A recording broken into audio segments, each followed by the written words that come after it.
It's that time again. It's your favorite loan officer, Greg Newsa, coming at you from the podcast studio right here in Wading River at Nationwide Mortgage Bankers. Great to see you. And what are we going to talk about today? Well, we're out here in the heart of Suffolk where we got cows and farms and vineyards and land. And guess what? Seems like the world woke up recently, especially with COVID. And they looked around and they said, well, if I don't have to go to work every day in an office and I can work from home, then I want some land. So people from Manhattan and Queens, they're skipping over Nassau and they're coming on out here to Suffolk. That's right. People from Nassau too. I mean, I grew up in Syosset. In Syosset, we had some traffic growing up, but it wasn't too bad. But now you go into Nassau and, it takes you 20 minutes to go a mile sometimes. And so I could see why people want some land, because I wanted land. That's why I came out to Suffolk. But yeah, so talk about driving prices up. That's what's going on out here in Suffolk. The prices are going up. And the taxes are going up also. So when we see Nassau blowing up in prices and now we see Suffolk blowing up in prices, it's kind of like we have the city that was expensive to begin with, and then the East End, the Hamptons, expensive, and it's kind of creeping into the middle. And I think Long Island will always be desirable. I think prices will always be sustained in Long Island. Granted, there'll always be an ebb and flow in supply and demand, but we're not in Kansas where the economy is going to drive prices and so forth. California, it's coastal. It's going to stay expensive. Anything with water or on the coastline, it's going to be expensive, and especially being so close to the city, that's a major hub. So our price is going to drop? I don't think so. Again, seasons, they're going to affect prices, but of course, interest rates, they're going to ebb and flow as well. Are they going to drive demand? I don't know.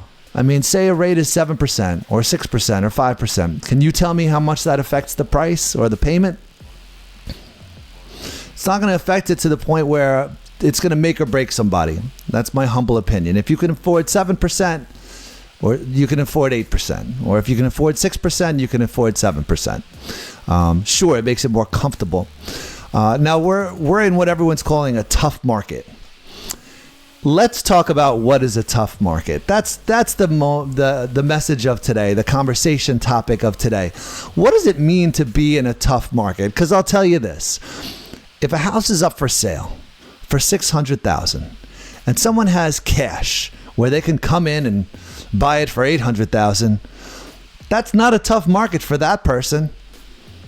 Not at all. Cash is king, and you're going to overpay for something that's nice and easy. So when we talk about a tough market, what does it mean to be tough? Well, I think it means that it's pushing the envelope for people.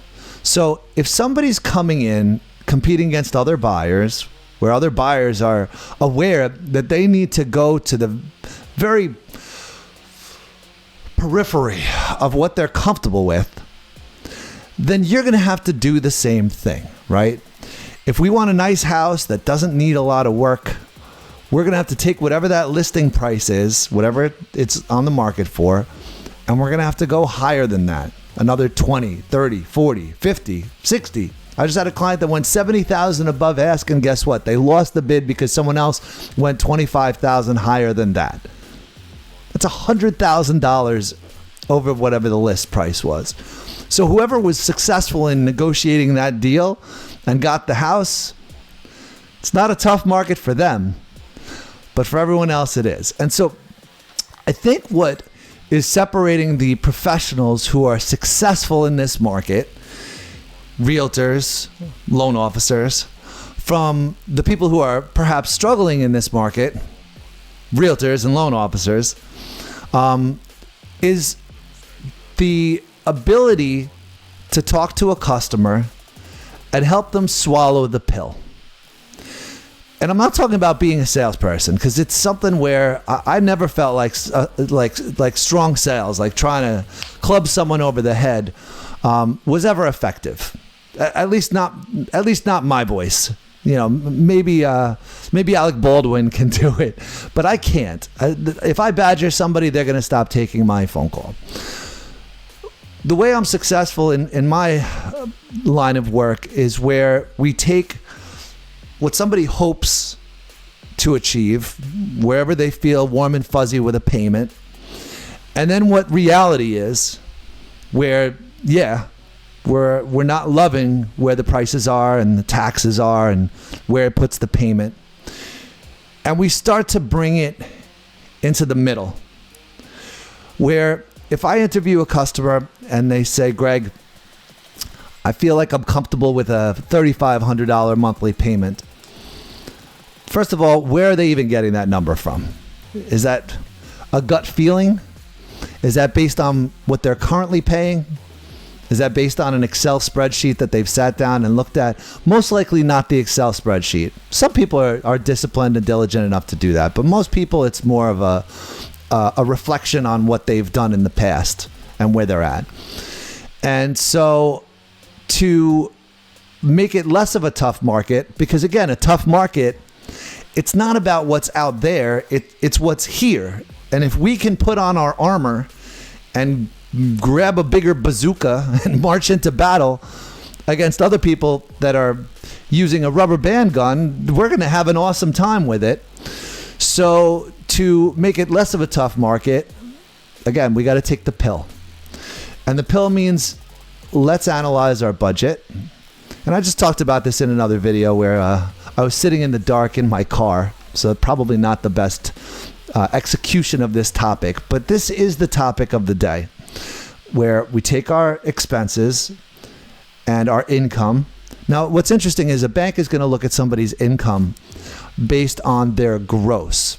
And that's, of course, if they're employed by a company. If you're self-employed, it's a different scenario. So I'm speaking more to the people who have a W-2 and a pay stub. The bank's calculations are based on your gross income, which is before taxes and insurance and FICA and everything and Social Security, before all that's taken out. But that's not reality. For a customer, we got to look at the income with what's left over after everything comes out. How much is actually going in the bank? And based on that amount, how much is left after we pay our bills? Not to mention the bills that we have yet to experience.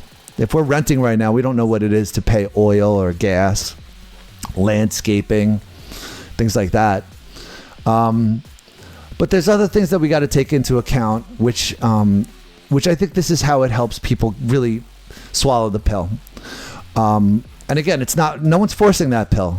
It's for us to put on the table and understand. And if it's to be taken, great.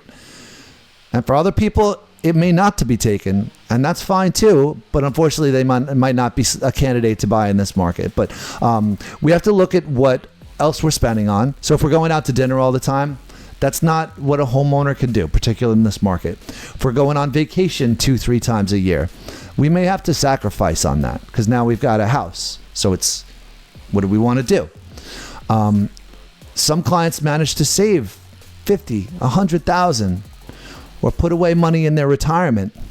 And here's a big point to make. If someone's able to save that amount of money by putting it into their retirement account, guess where that money's coming from? It's coming from their paycheck.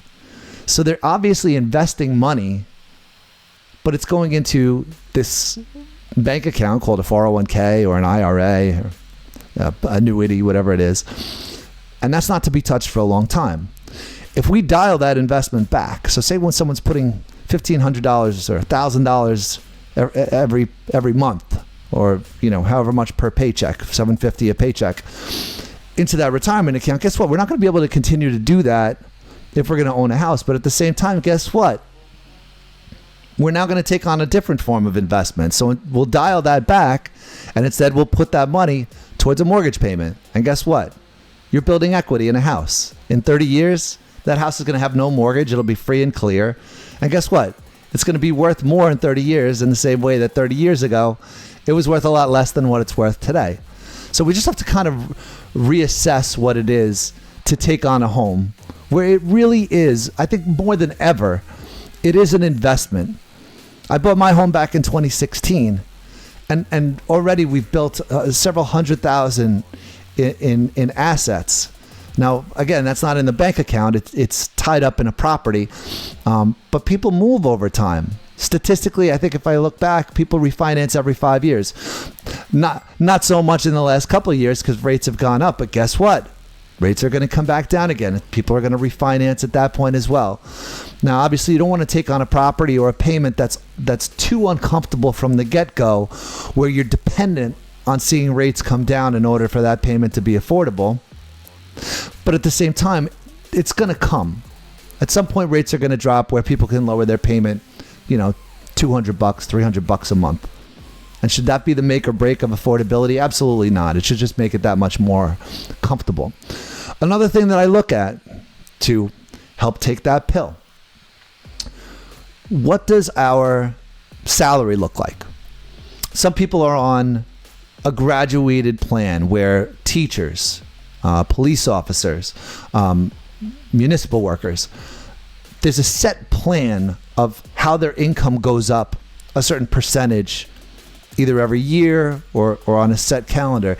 And that's something to take into account because, granted, our taxes and our insurance may go up every year a little bit, but your income, you're getting a raise with a certain degree of frequency. And that's something to take into account. So if it's a little tight from the get-go, but you know that wave of additional income is coming, that's helpful to know. Another thing to be aware of: some people are newly married, or they have yet to cohabitate with their partner, where this is their first time going on a property with somebody. Times are different now. People, they shack up before on a mortgage before they get married. I have some people where one person lives with mom, another lives with their parents or whatever, and it's their first time actually living together when they buy a home. So before they actually assess their numbers, they're basing their comfortability on their mortgage with what they've been doing on their own, instead of factoring in that additional income that they're going to get from their girlfriend, boyfriend, whatever. So that's another factor to look at. And say the boyfriend or girlfriend is going to be getting a raise that we're not yet taking into consideration. Well, that's yet another piece of it. So there's a lot of things to look at, and now's the time for people to figure out how to stretch to make it work, because that's the only way it's going to work. If we don't acknowledge that it's something to have to stretch on, then we may never become a homeowner. And I have clients where they try to reinvent the wheel in this market, where they say, listen, I get it. I realize the market's going to require for me to put an extra $40,000, $50,000 on my offer to make it work, but I'm going to offer $10,000 less than what it's listed for. Well, they're going to learn the hard way. And even people who say, oh, you know what, I'll go over 10, 20,000. When meanwhile, the real estate agent's saying, listen, if we really want this house, we're going to have to go 40,000 over. The house was listed low intentionally to create a bidding war or a lot of activity. That's an approach that some realtors use, which isn't a crazy idea. I mean, if you're a realtor and you're trying to get top dollar for your seller, that's really smart. So I wouldn't say that it's a tactic, because I was tempted to use that word, but it's an approach, and we have to be cognizant of that. So what I say to my clients is, hey, listen, if we're going to try to save $10,000, $20,000 by putting in a lower offer, we're going to save not only $10,000 or $20,000 by putting in a slightly lower offer, we're going to save $520,000. Because we're not going to get the house. So we can keep all that money that we were planning on spending. And I say that, laughingly, but that's the reality. And I would hate to see somebody lose out on a house that they really could see themselves in, where they're like, this is the one, where they take that gamble of putting in a lower offer, especially where, every $10,000 is going to affect your monthly payment by somewhere around $50, $60 a month. So if it's a matter of having a higher payment of $150, $200 to really offer strongly and take that, hey, it's a tough market, out of the picture, because now you're offering like a king, then hey, God forbid, $150, $200 is your make or break of affording a $5,000, a $4,500 monthly mortgage payment. So yeah, I mean, what's an extra $50, $100? That's like a tank of gas. That's going out to dinner one night, going out to the movies. You know, now's the time where people have to stay home. Life is expensive, but if you play it smart, you could definitely make your budget work. But you got to take that pill. And that's my message of the day. I hope that's insightful. You know, I don't know what the lesson is other than just being aware that it's a tough market out there, but it can be an easier market here if you're just aware and you listen to the professionals that you huddle up with. So that's my message of the day. Thanks for tuning in, and I'll catch you next time. Switch it up. Good luck on your home buying process.